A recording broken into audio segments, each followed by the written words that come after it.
of soothing and baffling expedients, of delays, is coming to its close. In its place, we are entering a period of consequences. Our member will have 6 minutes remaining when the orders of the day resume after question period. Statements by members. Déclaration de député. The honourable member for Shefford. Thank you, Mr. Speaker. It's a huge pleasure for me to highlight the feat pulled off in August in Las Vegas by the teenagers dance troupe from Tendance School in Granby. The 5 dancers in the junior troupe won gold in their category at the World Hip Hop Dance Championships. These new world champions from my riding are Coralie Dubois, Isan Fleury, Alison Frendo, Alexia Hébert, and Kylian Ruffiange. They outdid themselves, took gold, and caused O Canada to ring out. Like our Olympic athletes, these talented girls demonstrated perseverance and hard work for years, and I'm very proud to salute their talent and their success. I'm overjoyed to make this announcement on this, my 50th birthday, and special thanks to my spouse and friends who've traveled here today to attend my speech in the House. Thank you, Mr. Speaker.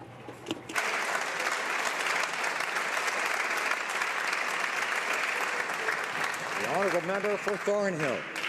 Mr. Speaker, I'm delighted to rise today to offer New Year's greeting to Jewish friends in Thornhill, across Canada, and around the world. As you know, Mr. Speaker, Thornhill boasts the largest Jewish population of any riding in the country. And over the years, I've had the privilege and the honor of working closely with the community in the special celebrations and observances of the Jewish faith. As you know, Mr. Speaker, every New Year's cycle begins with focus on renewal, forgiveness, and reconciliation. It is a time to reflect on the past year, to learn from mistakes, and commit to work toward a better new year.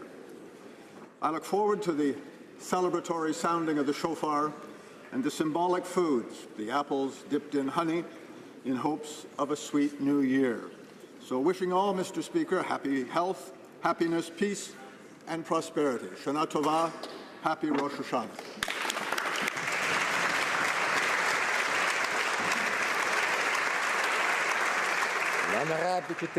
The honourable member for Montarville. Mr. Speaker, this summer the city of Saint-Julie had the honour to receive the visit of the Stanley Cup for the second time. The most respected defenseman of the Pittsburgh Penguins, Christopher Letang, had the grace to present the ultimate trophy to the citizens, but also to the Christopher Letang of tomorrow. Christopher is not only the small kid from Saint-Julie, he's also a go-getter who, after a couple of concussions, still shows his determination after an extraordinary return to the ice. With that said, the generosity of Christopher Letang surpasses the medals and the Stanley Cups he accumulated over the years. It's translated by the model he's offering to the youth in my riding and to all young hockey players, a model of combativeness, determination, fierceness, and above all, the model of a great Canadian. For a moment, when I was standing next to the Stanley Cup, my heart was bouncing between the bleu, blanc, rouge and the black, white, and gold. With that in mind, I promised to wear my Penguins jersey with pride. Well, right until the start of next season. The honourable member for North Island Powell River. Mr. Speaker, October marks the occasion of the Islamic History Month. I want to offer all Canadians the opportunity to celebrate and learn with me the rich contribution Islamic heritage has made to our society. Let's take the time to read and share examples of these bountiful contributions, whether in terms of sciences, humanities, medicines, and arts. The diversity of the Muslim community across our country has an important undertaking because Islamic History Month can be especially successful through the efforts of communities across Canada. With that said, all Canadians should get to know each other a little better. Building these bridges only strengthen our multicultural fabric, of which I am so proud. By showcasing these historical contributions, we can advance together in the best possible way. With this knowledge, we can combat ignorance and Islamophobia. Thank you.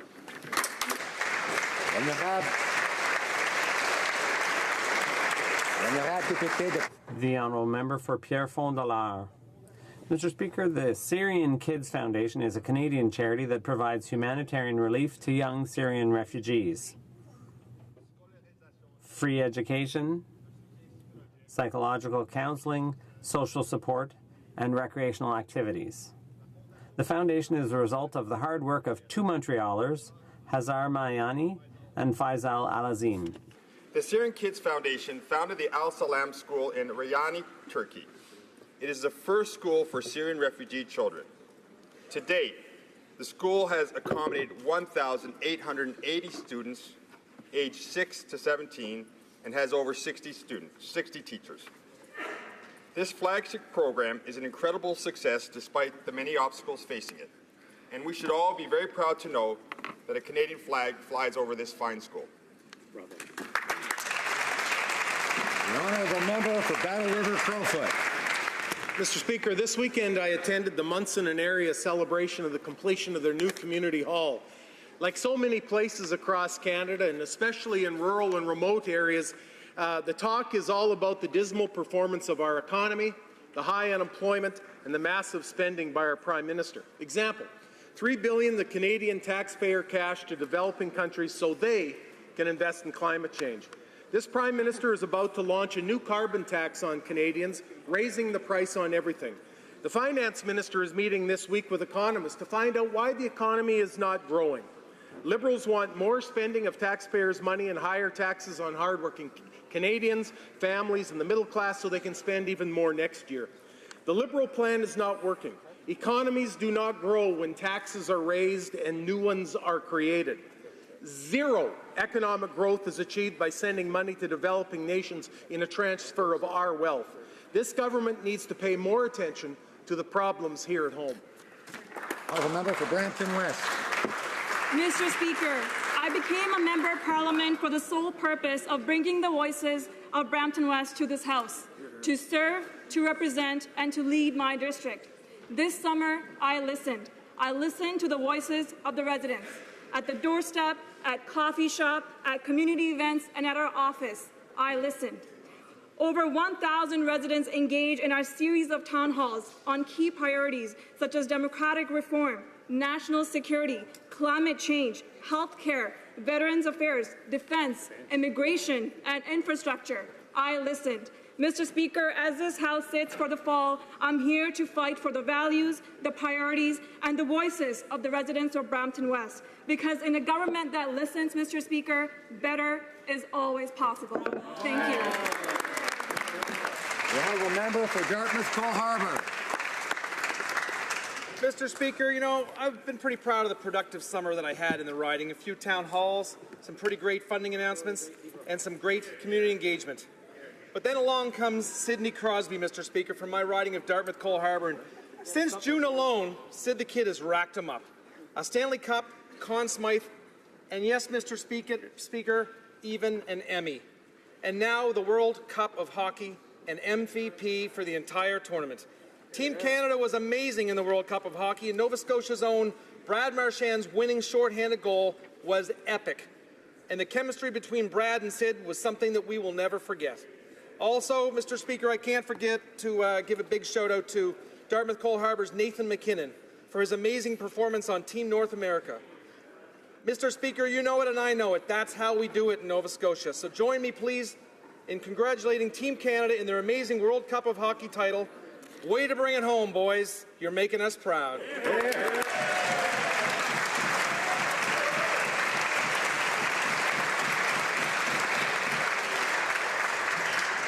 I'd have to agree.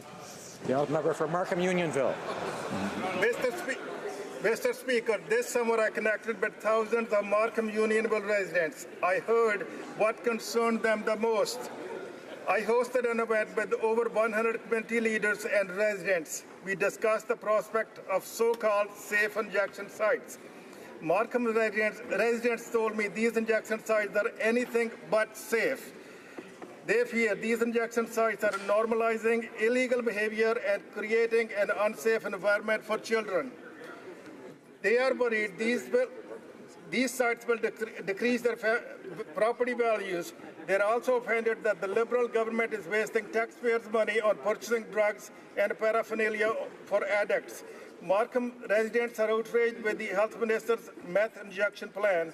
If the Minister of Health moves forward with this plan, will she lead by example and having an injection site opened in her neighborhood? Thank you. The member for Don Valley West. Mr. Speaker, Rosh Hashanah, the Jewish New Year, began yesterday at sundown. It's a time of celebration and renewal, a time for Jewish families to come together with friends to rejoice in a new year under God's grace. Rosh Hashanah is also the beginning of the 10 days of awe, culminating in Yom Kippur. Next week, I will be joining friends and neighbors at Temple Emmanuel in my riding for their Yom Kippur service.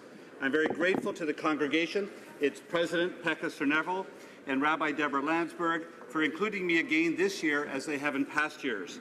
I want to take this opportunity to commend the Temple for their great acts of Tikkun Olam as they exemplify the best of humanity by raising issues of social justice, child poverty, homelessness, and in their readiness to welcome Syrian refugees. Mr. Speaker, I wish you and all members a sweet parliamentary session, and to all my friends and colleagues who celebrate Rosh Hashanah, Shana Tova.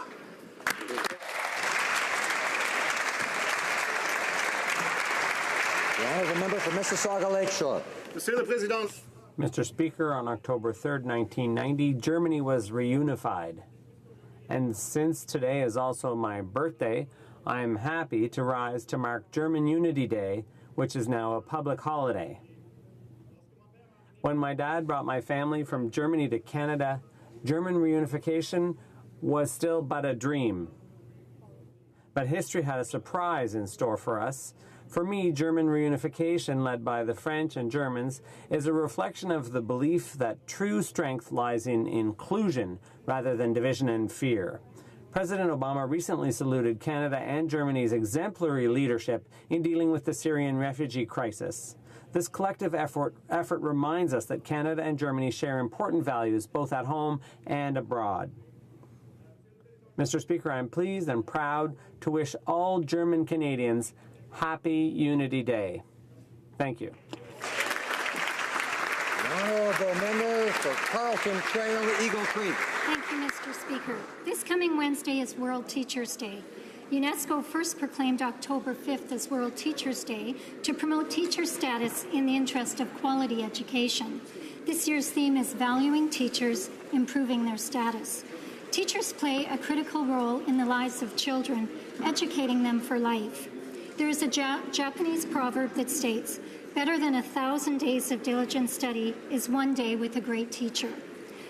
What makes World Teachers' Day extra special for me is that my husband Milton, my daughter Meredith, and my son-in-law Jeff are all members of this great profession.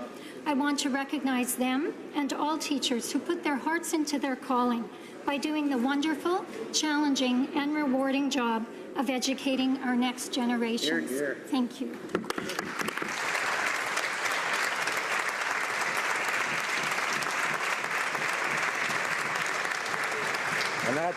The honourable member for Dorval, Lachine, LaSalle. Mr. Speaker, October is Women's History Month. The theme this year is Because of Her. We are sharing the stories of women who've had a big influence on our lives. This theme pays tribute to the remarkable women who've shaped our history. From the outset, they overcame obstacles and built their own lives for themselves, their families, and their communities, and moved society forward in significant and innovative ways. To International Day of the Girl on October 11th, girls in Canada are joining their peers around the world by stepping into the shoes of political, social, and economic leaders at the decision-making table. This month, I invite all parliamentarians to join the hashtag Because of Her campaign and honor an inspiring woman. Je vous souhaite Happy Women's History Month. Thank you very much.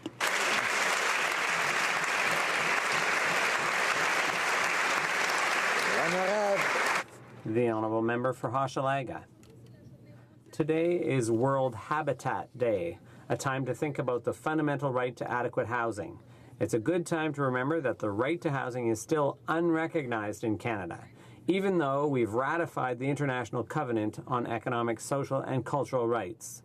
It's also a time to remember that Canada has regularly been criticized by the UN Committee on Economic, Social and Cultural Rights for its inaction on the housing crisis that is ravaging this country. More and more households are in dire need of housing. Indigenous people are living in third world conditions, and homelessness keeps increasing. The Liberals have begun consultations, finally, to establish a housing strategy. We hope they'll seize this opportunity to recognize the right to housing and take steps to give it full effect. As a matter of fact, I tabled a bill on that, because in my view, everyone has the right to a roof over their head. For Selkirk, Interlake, Eastman. Mr. Speaker, last week marked the 75th commemoration of the Baba Yar massacre, which occurred just outside of Kiev during the Holocaust. In 1941, on September 29th and 30th, 33,771 Jewish Ukrainians were slaughtered by Nazi forces. Men, women, and children were ordered to strip before they were marched into the Baba Yar ravine and gunned down in the mass grave. Last week, Ukraine embarked on a series of memorial events, including musical performances, lectures, speeches, and an official state ceremony to commemorate the 1941 massacre. Let this dark chapter in history reaffirm our commitment to never again allow such atrocities to occur. Let us pledge to denounce anti-Semitism and xenophobia. Last night was the beginning of the Jewish New Year, so let us stand with our Jewish friends and celebrate Rosh Hashanah. May this new year be sweet, healthy, and happy. Lashana Tova, happy Rosh Hashanah.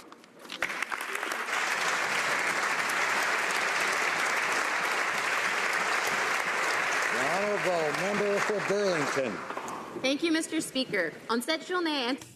On this International Day of the Girl, we have an opportunity to recognize girls and young women as powerful agents of change. Because I am a girl, today and tomorrow, young women advocates from Plan International Canada will step into the shoes of a cabinet minister or an opposition colleague and participate in a busy day on the Hill.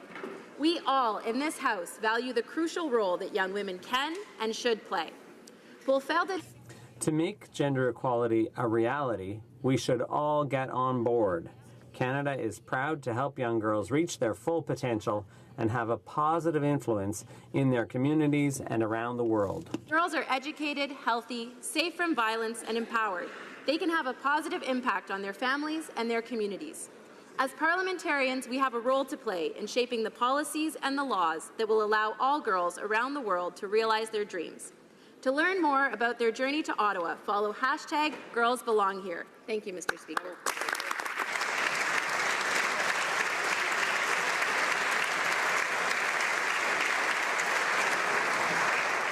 Questions orales. Oral questions. L'honorable député de... The Honourable Member for Lac-Saint-Jean.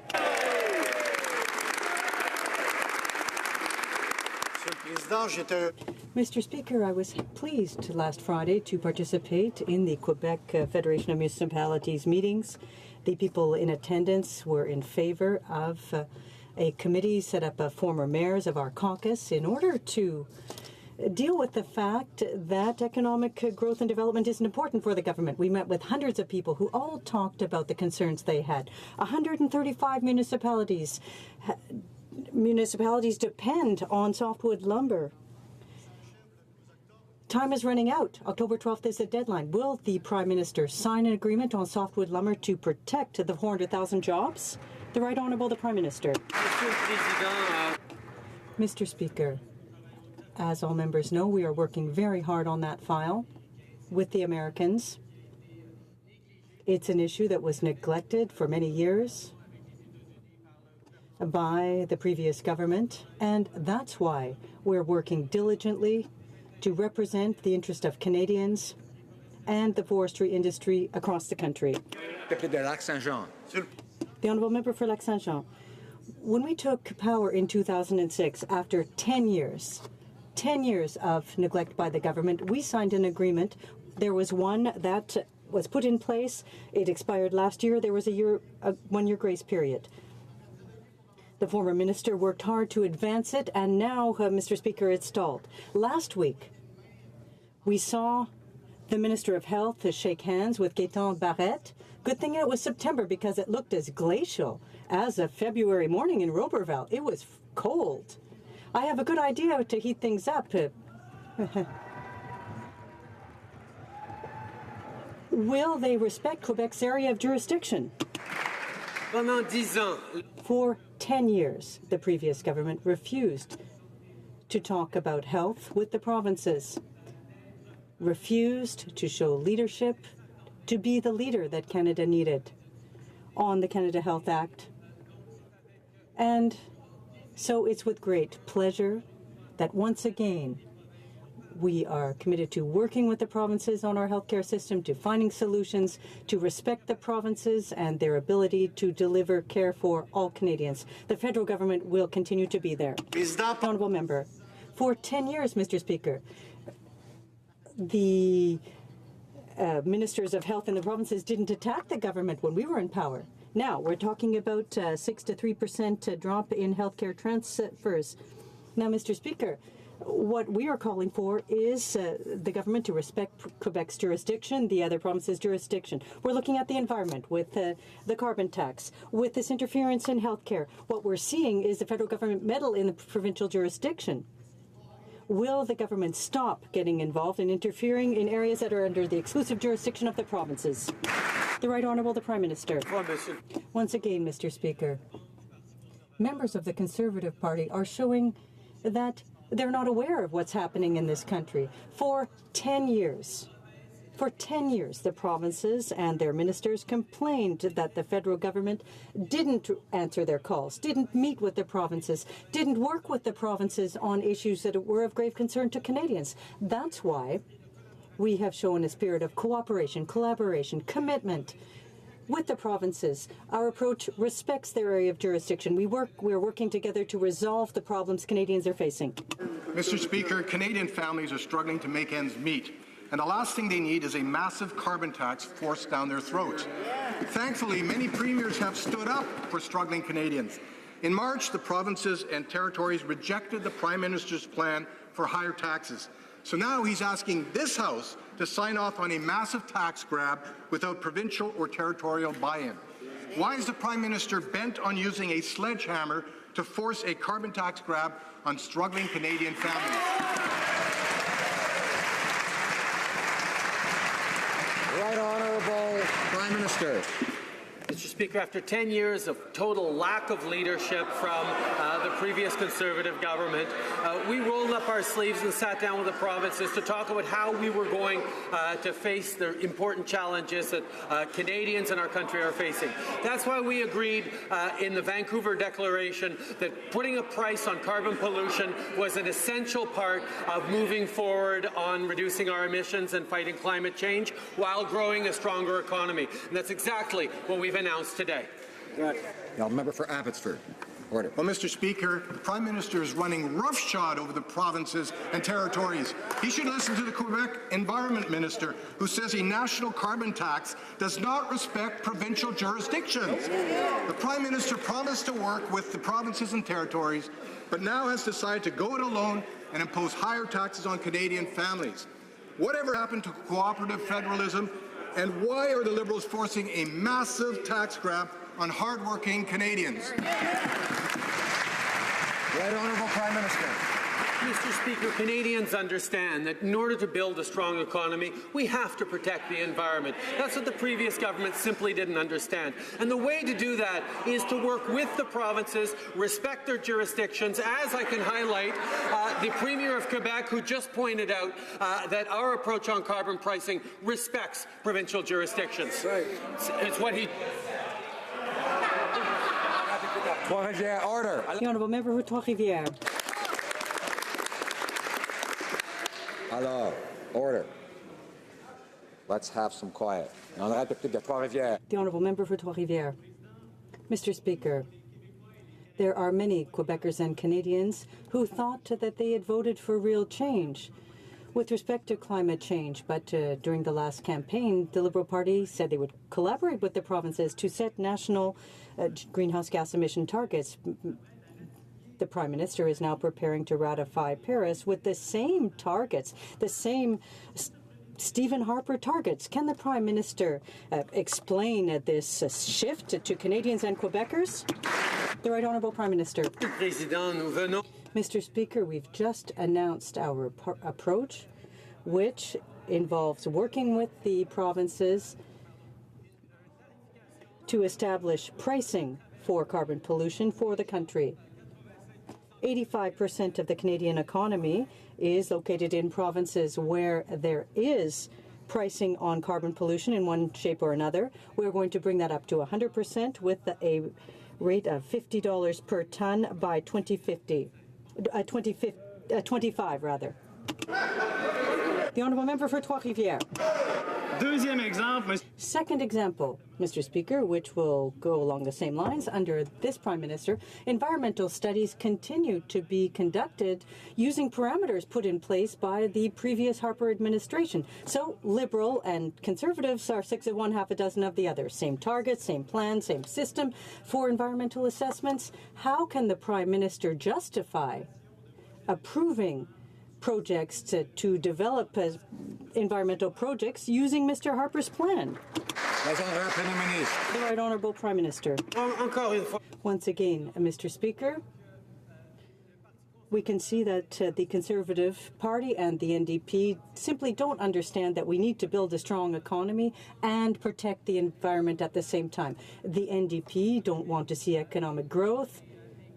The Conservatives don't want to protect the environment. It's the Liberal Party that understands that Canadians expect us to protect the environment and to build a strong economy at the same time. Strathcona. Mr. Speaker, the Prime Minister himself admits that the Liberal government failed to implement Kyoto because they had no plan. Now this government claims to have an action plan, but it's based on what they dubbed Stephen Harper's catastrophic reduction targets. The Prime Minister has announced a price on carbon so low it can't possibly guarantee any reductions in greenhouse gases. How can Canadians believe that this Prime Minister has learned anything from the previous Liberal failure under Kyoto? Right Honourable Prime Minister. Again, Mr. Speaker, we see that neither the Democrats nor the Conservatives understand that you need to build a strong economy and protect the environment at the same time. For the New Democrats, we're not doing enough to protect the environment. For the Conservatives, we're not doing enough to build a strong economy. Well, the fact is, Canadians know that we are doing both of them simultaneously. With the resource development Canadians need for good jobs, with the strong action on carbon emission reduction that Canadians expect. The Liberal government has it right, Mr. Speaker. The member for Edmonton Strathcona. Mr. Speaker, the Prime Minister has approved an LNG project under Stephen Harper's environmental assessment system, a project that will add 10,000 additional tons of greenhouse gases every year. It's been reported today that the Liberal government has also broken their promise to create green jobs, particularly for youth. Can the Prime Minister stand up and explain his dissolving commitment to a clean energy future? Right Honourable Prime Minister.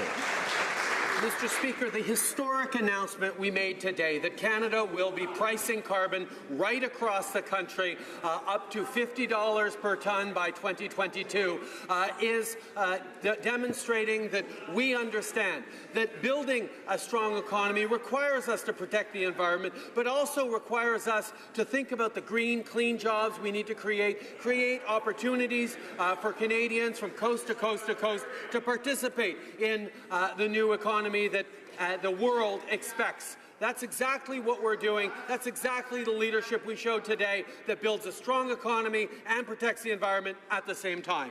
Member for Milton.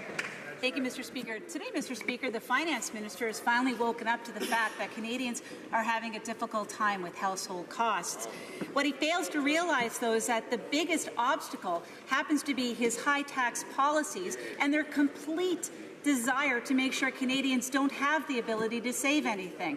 Mr. Speaker, my question for the minister is this: when will he realize that the only way to make home ownership accessible to Canadians is by giving them a low-tax environment and actually allowing them to save for a down payment? Secrétaire parlementaire des Finances. The Honourable Parliamentary Secretary. Speaker, I'd like to thank the honourable member for allowing me to answer that question. Mr. Speaker, for middle-class Canadian, buying a home is probably the most important investment they'll make in their lifetime.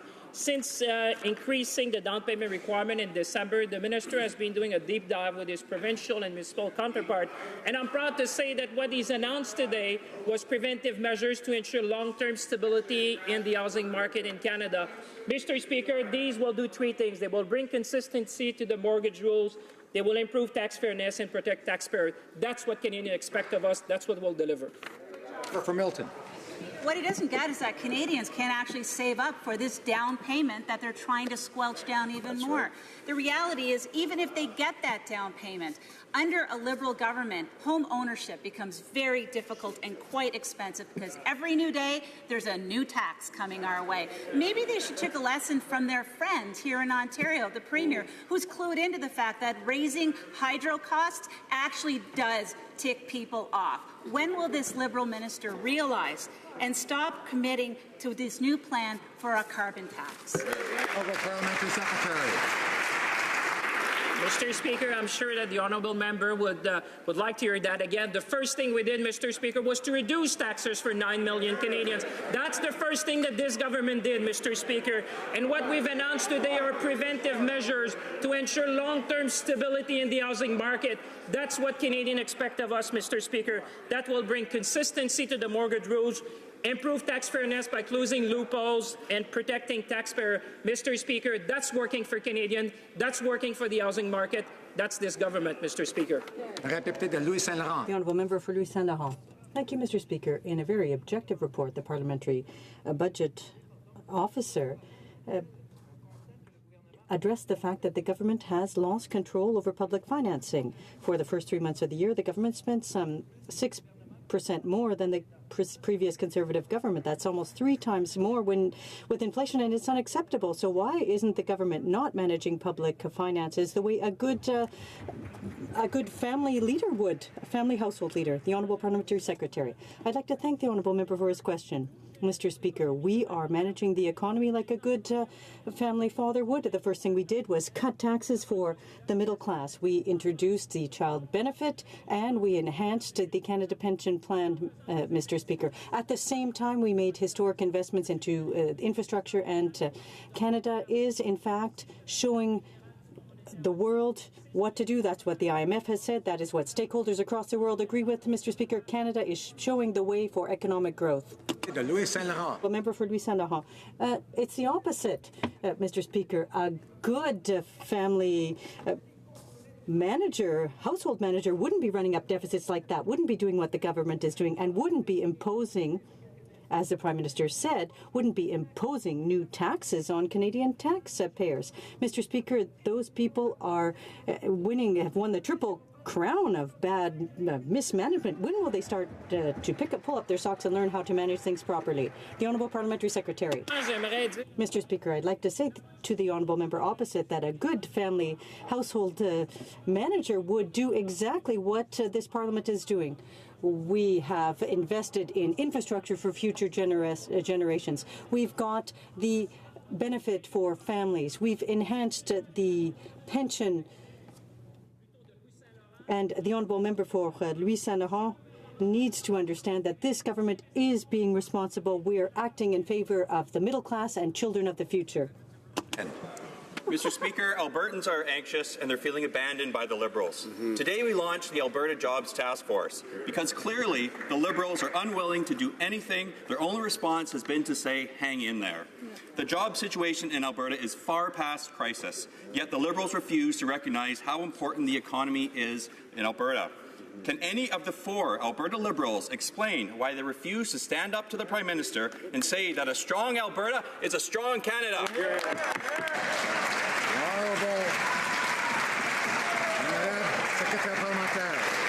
Honourable Parliamentary Secretary. Mr. Speaker, I'd like to thank the honourable member for raising a very important question.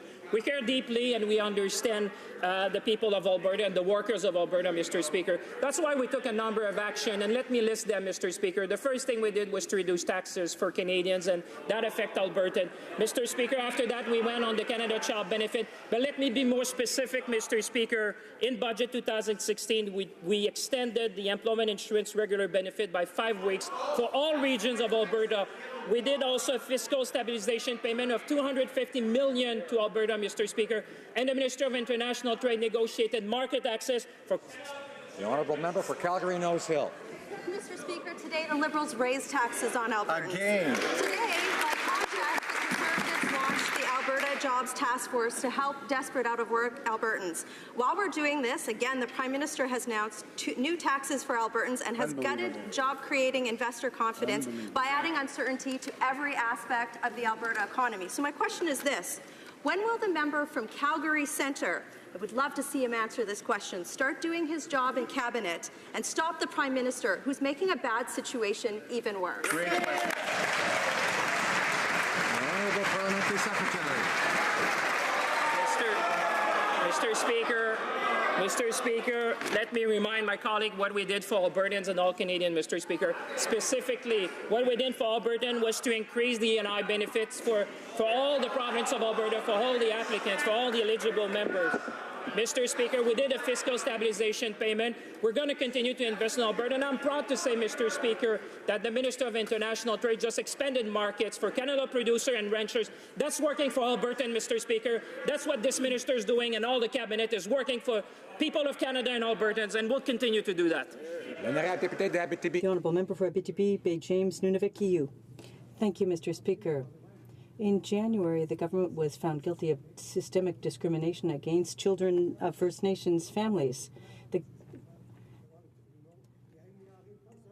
There are still orders before the court to protect them, and we've learned today, in fact, that the government has never developed a response to the courts, and they've only adopted an old, unacceptable plan put in place by Stephen Harper. Why does the government think that this is an acceptable plan for dealing with this significant problem? Mr. Speaker, Canada is resolved to examine services to children and families offered on reserves and to work in partnership with First Nations communities.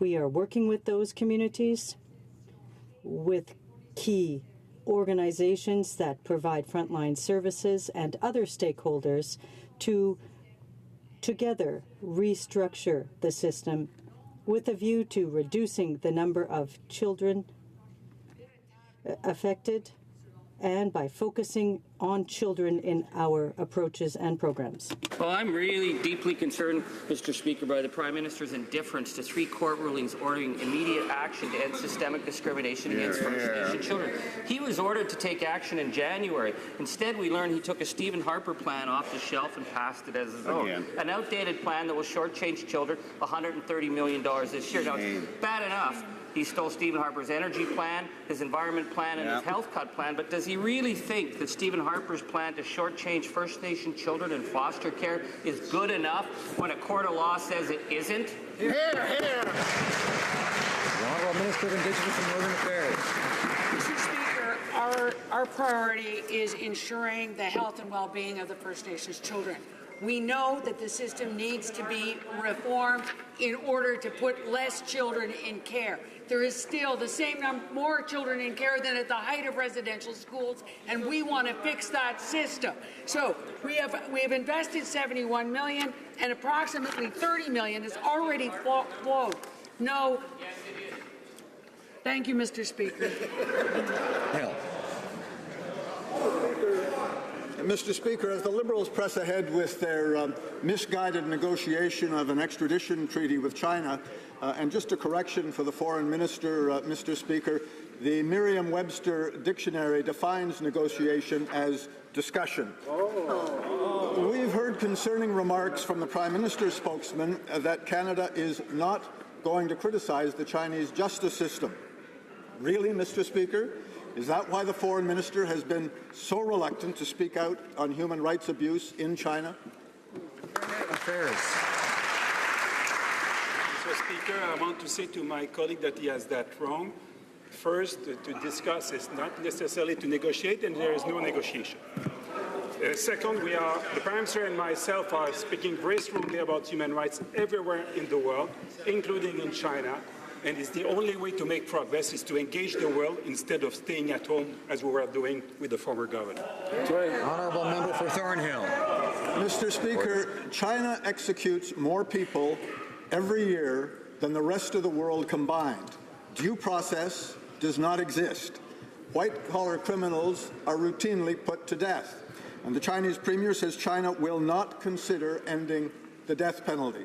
So why, Mr. Speaker, are the Liberals talking, discussing, negotiating with China on an extradition treaty? Honourable Minister of Foreign Affairs. In order, Mr. Speaker, to explain to the Chinese authority what are the rigorous criteria that Canada applied for extradition. And in these criteria about all human rights, there's also our steadfast opposition to death penalty, something that his government dropped and that we brought out because it's important for Canada to say that we're abolitionists everywhere in the world in every circumstance. Honourable member for Selkirk, Interlake, Eastman. Mr. Speaker, despite confirmation the Russians downed Malaysian airline MH17, the Liberals are still pursuing their asinine policy of normalizing relations with Russia, even though Russia invaded and illegally annexed Crimea and is waging a war in eastern Ukraine, even though Russia is bombing and killing hundreds of civilians in Syria while they prop up the brutal Assad regime. When will the foreign minister get his head out of the clouds and realize that any step to rationalize our relations with Russia is a threat to international security and Canadian sovereignty? Honourable Minister of Foreign Affairs. Mr.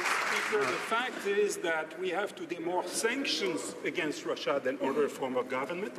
We have more support for Ukraine than during the former government, and I was very proud to announce an increase of $8 million for support for professional police, a competent police in Ukraine, will be shoulder to shoulder to Ukraine all the way through.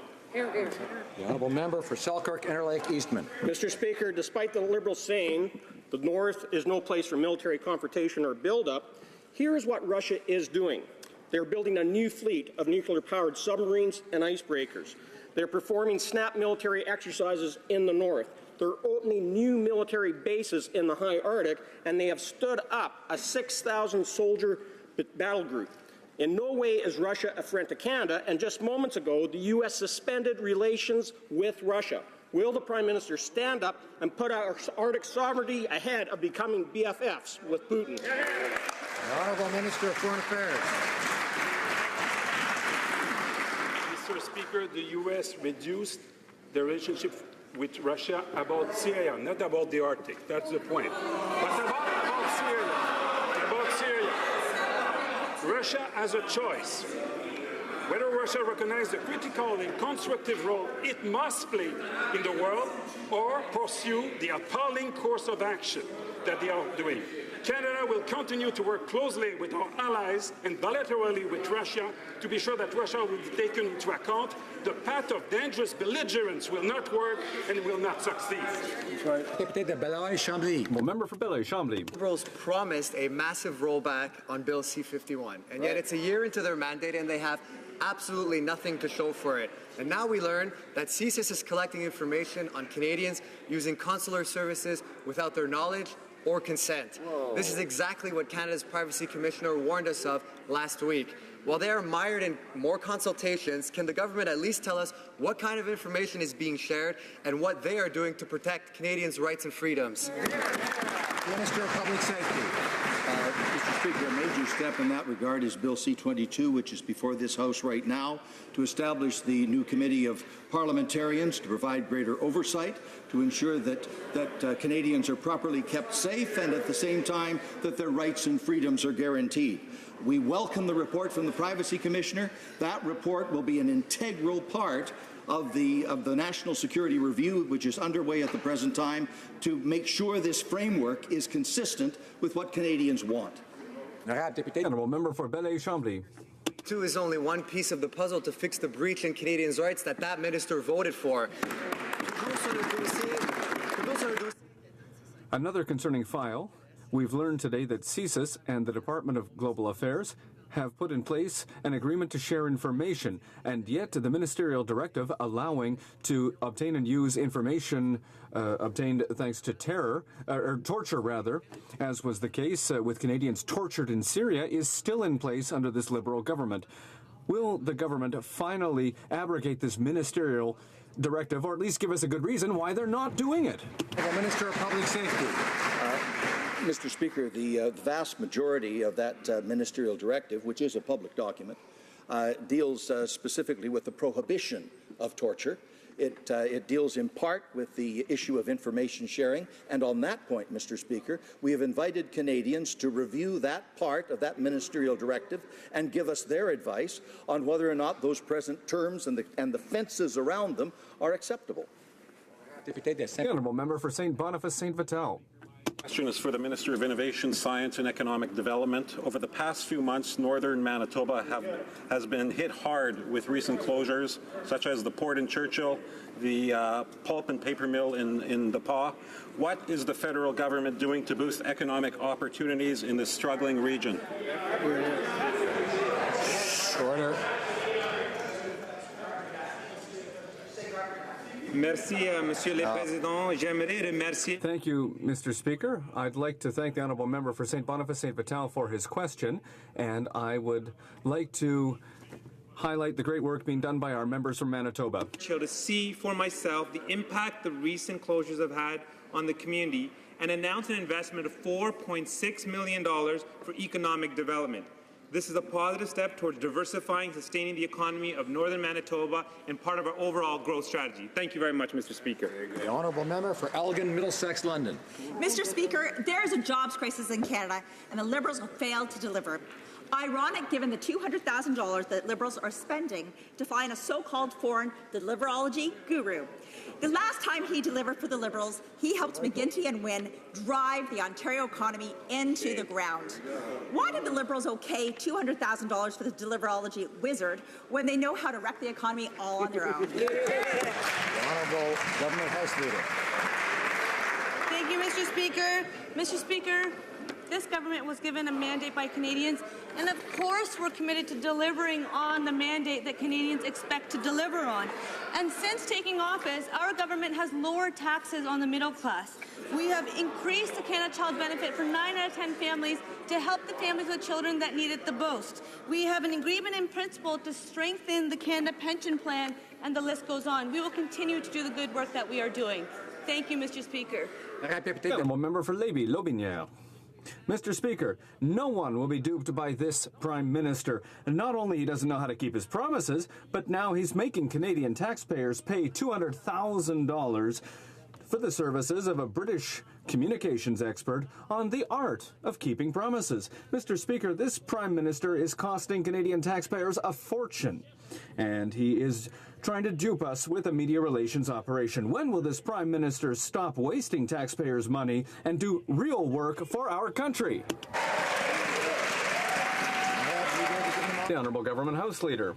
Thank you, Mr. Speaker. Mr. Speaker, we have received a mandate from Canadians, and we are working very hard to work to keep the promises we made.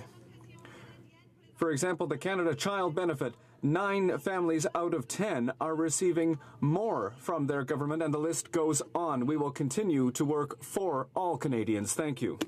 Simcoe.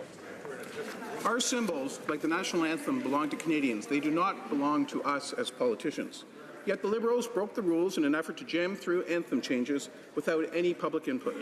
Canadians have, however, spoken and told the Prime Minister overwhelmingly that they don't want this change. Will the Prime Minister listen to these Canadians who he refused to consult in the first place? The Minister of Canadian Heritage. Thank you, Mr. President. Bill C-210 is an act to render the English version of O Canada gender neutral. It aligns with the Government of Canada's commitment to promote gender equality and advancement of women's rights. And Bill C-210 was presented by the Honourable Member for Ottawa-Vanier whose dedication to the principles of justice in general and gender parity in particular was an inspiration and example to all of us. York Simcoe.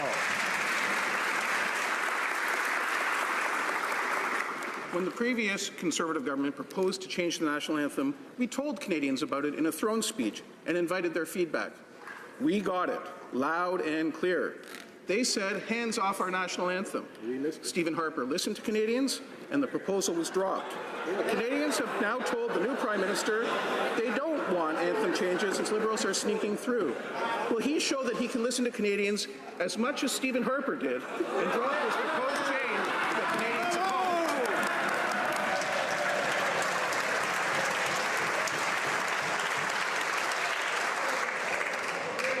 The Honourable Minister of Canadian Order.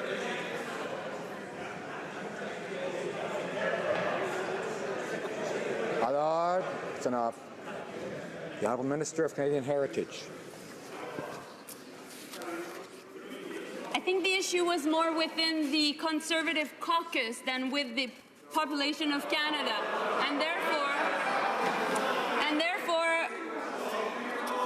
we're very pleased to have brought, through the initiative of the Member of Parliament of Ottawa-Vanier, a gender neutral of our national anthem, and we can be all proud that we've made this important decision that will change the history of Canada. Thank you. Honourable Member for London Fanshawe. Mr. Speaker, the Veterans Ombudsman has made clear that benefits are still inadequate for those who served our country. And he's also flagged unacceptable delays in veterans receiving those benefits. We now learn that more than 11,000 disability benefit claims are stuck in the queue. These are men and women injured in the service of their country. They deserve better. They were promised better. Will the Minister please explain exactly when this backlog will be fixed? The Honourable Minister of Veterans Affairs. Honoring the service and sacrifice of our veterans is at the heart of what we do. For many of our ill and injured soldiers, they receive benefits through our department. Delivering timely benefits is an area we can and must do better at. Since coming into office, we have received a 22% increase in application for benefits. This is a good thing. I can also say that we have plowed through much of the backlog left to us by the former government as a result of them cutting 1/3 of our frontline staff. We'll continue to do better. We'll continue to deliver on behalf of veterans and our families. Member for Churchill, Hewett-Nokaski. Mr. Speaker, the Temporary Foreign Worker Program is a source of national embarrassment. Today, migrant workers, advocates, and labour brought their calls for status and justice to Ottawa. The reality is that migrant workers in Canada are exploited. Their rights are abused, and they are under constant threat of deportation. We also know that the program puts downward pressure on Canadian wages. This is exploitation by design. So will the government stop the rhetoric, listen to migrant workers, and end the exploitation? Employment. Thank you, Mr. Speaker. And I want to thank the member for the question and answer that we will absolutely stop the abuse. We will stop looking at only paper and shuffling it like the previous government, actually put inspectors on the ground to ensure that every single Canadian worker is protected with the same rights the rest of us enjoy. Thank you, Mr. Speaker. For Carlton Trail, Eagle Creek. Thank you, Mr. Speaker. Mr. Speaker, the minister's safe spot to justify his frustrating inaction is more consultation. With whom he consults and for what purpose is a mystery. Farmers have been begging for a meeting since April, but the Transport Minister keeps saying, and I quote, too busy to meet. Getting our crops to market is too important for the Liberals to ignore.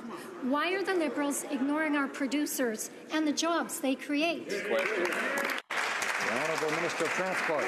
Mr. Speaker, of course, grain is extremely important for our Western farmers and for Canada indeed. And I have been conducting meetings for the past 5 months with our railways, with our shippers, and with our farm groups. My staff at Transport Canada and certain ministers in this chamber have also been consulting, and I'm very much looking forward to my visit to Saskatoon to meet with farmers on the 20th of October. The honourable member for St. Albert, Edmonton. Mr. Speaker, the Liberal member for Sackville was reported as saying that the majority of candidates on the Prime Minister's Supreme Court shortlist are from outside of Atlantic Canada. This confirms that the Liberals are preparing to shut out Atlantic Canada from the court for the first time ever. Now, Mr. Speaker, if that is not the case, then the minister could simply stand up and confirm that the government will, in fact, appoint an Atlantic Canadian. Why won't she? The Honourable Parliamentary Secretary to the Minister of Justice. Mr. Speaker, it confirms no such thing. Under the previous government, the process for appointment of Supreme Court of Canada judges was opaque, outdated, and in need of an overhaul. In fact, that was the process, Mr. Speaker, that resulted in Stephen Harper attacking the Chief Justice of the Supreme Court of Canada.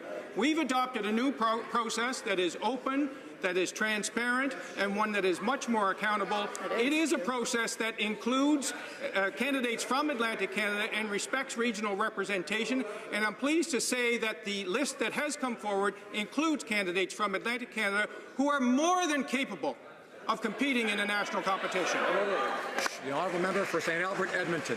Mr. Speaker, the parliamentary secretary to the Minister of Justice has said instead of respecting Atlantic Canadian representation on the court, that Atlantic Canadians be left to compete in a national competition. Mr. Speaker, does the minister agree with the parliamentary secretary, or is the minister going to respect a 141-year constitutional convention to respect Atlantic Canadian representation, not to mention the unanimous vote of this House of Commons, and appoint an Atlantic Canadian?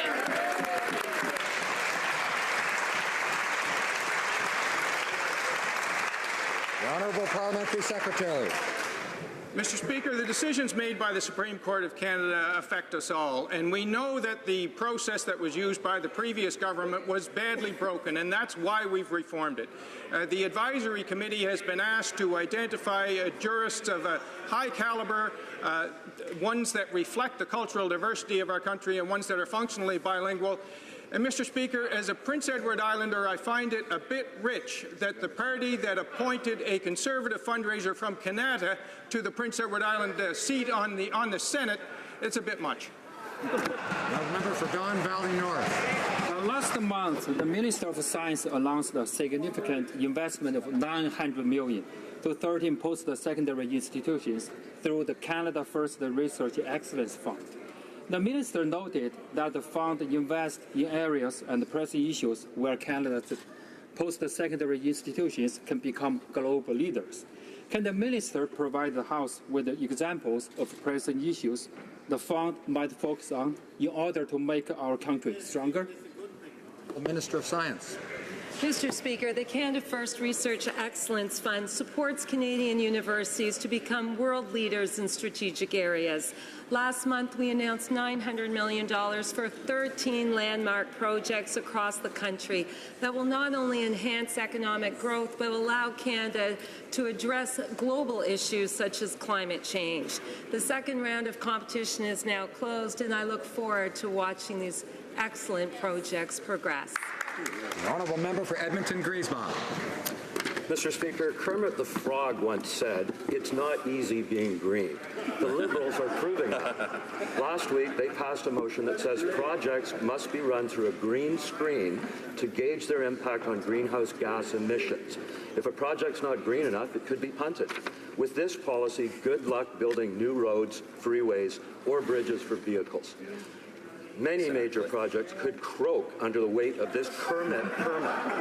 How will the Liberals build anything given this ill-conceived policy? The Honourable Minister of Infrastructure and Communities.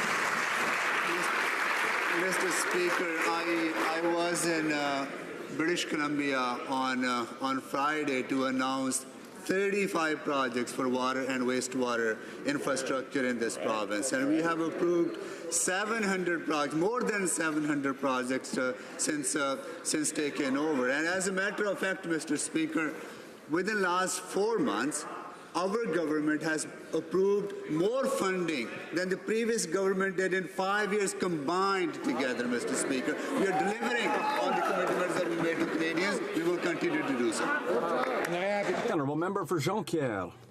Mr. Speaker, 9 days away from the end of the previous agreement, and it's clear that Liberals seem to be unable to conclude a new agreement on softwood lumber with the United States, and the forestry industry is preparing for export taxes, a trade war that will lead undoubtedly to the closure of our industry and the loss of hundreds of jobs. Will the government work on a support plan for the Canadian softwood lumber industry, like, for example, an emergency loan guarantee program? The Honourable Member of International Trade.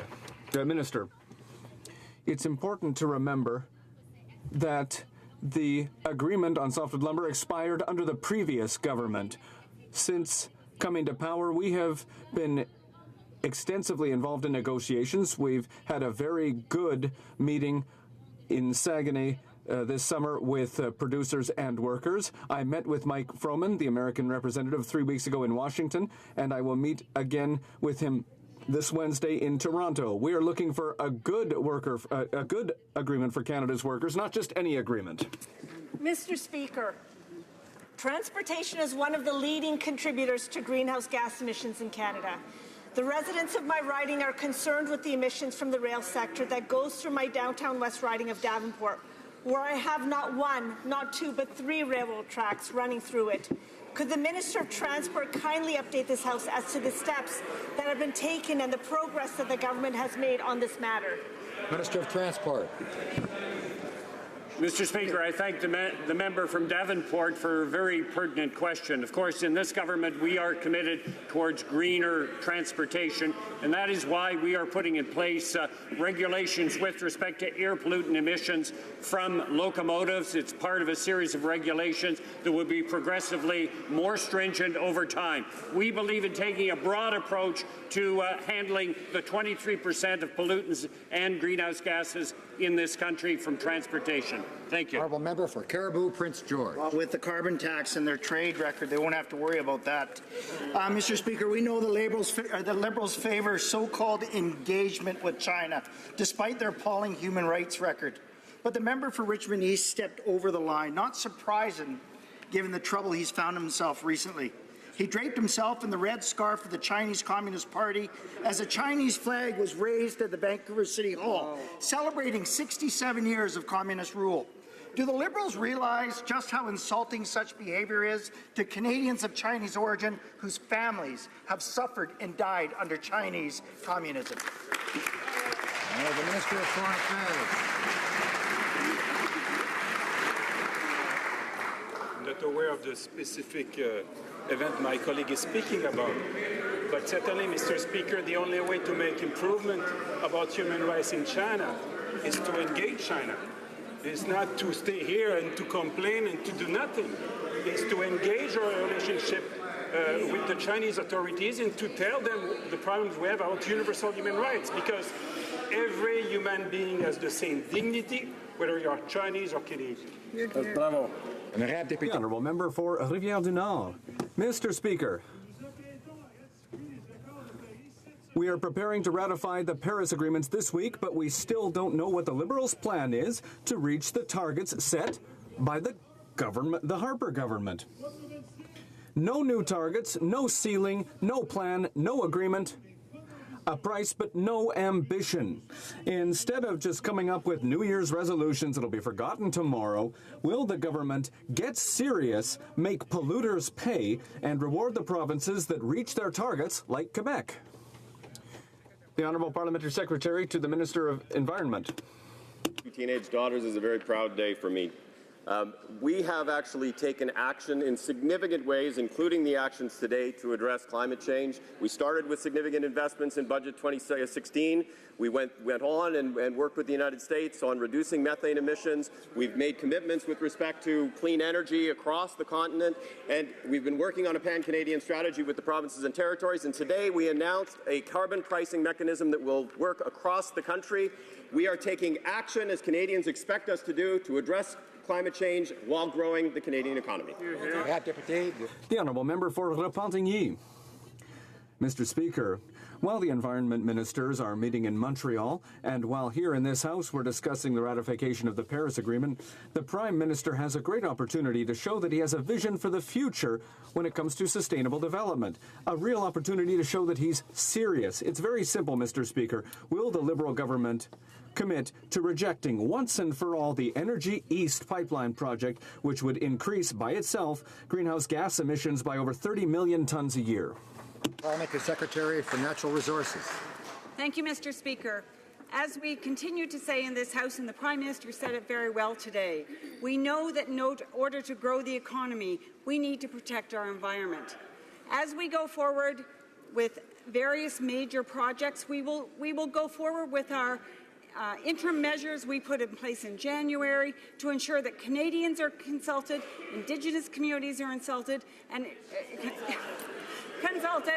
indeed, Mr. Speaker, I am proud to say that our process is working and we are getting there. Thank you, Mr. Speaker. The Honourable Member for Repentigny. Mr. Speaker, we can grow the economy with green energy. All it takes is real political will. What's needed is for this government to do its job and impose a serious greenhouse gas emissions ceiling to make polluters pay and to reward the use of clean energy. Will the government commit to recognizing and recompensing Quebec's efforts to reduce greenhouse gas emissions, or will it once again do as little as possible just to keep the Western provinces happy? The Honourable Parliamentary Secretary for Environment. Mr. Speaker, we are very proud of the work that many of the provinces in Canada have done to actually address greenhouse gases, Quebec being one. 85% of Canadians already live in jurisdictions that have put a price on carbon. We are taking action through the work we did today with respect to showing leadership on carbon pricing, and you will see significant action from this government going forward to ensure that we have a comprehensive climate change plan that will concurrently grow the Canadian economy. I would like to draw to the attention of honourable members the presence in the gallery of the Honourable Steve Crocker, Minister of Fisheries, Forestry and Agri-Foods for the province of Newfoundland and Labrador.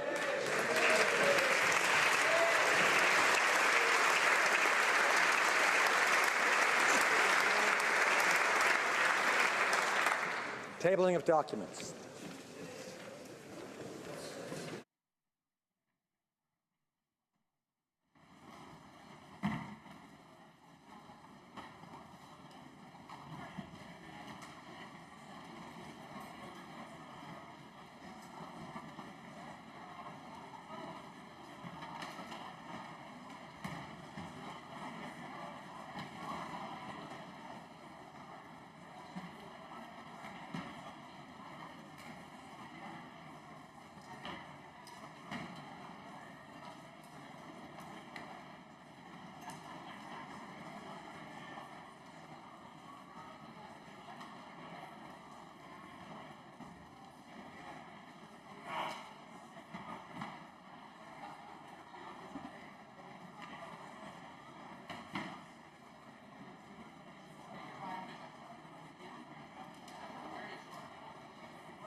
Tabling of documents, the Honourable Minister of National Defence. Mr. Speaker, pursuant to Standing Order 32.2, I have the pleasure to table in both official languages copies of the 2015-2016 Annual Report for the Office of the Ombudsman for National Defence and the Canadian Forces. Dépôt de projet de loi émanant du gouvernement. Tabling of government bills. Statements by ministers. The Honourable Minister for the Status of Women. Well, thank you very much, Mr. Speaker. October is Women's History Month in Canada, and this year we have chosen the theme because of her. This theme reminds us all of the amazing women who have made a difference in our own lives and who have shaped our families, our communities, and country since its founding nearly 150 years ago, making significant and positive contributions all along the way.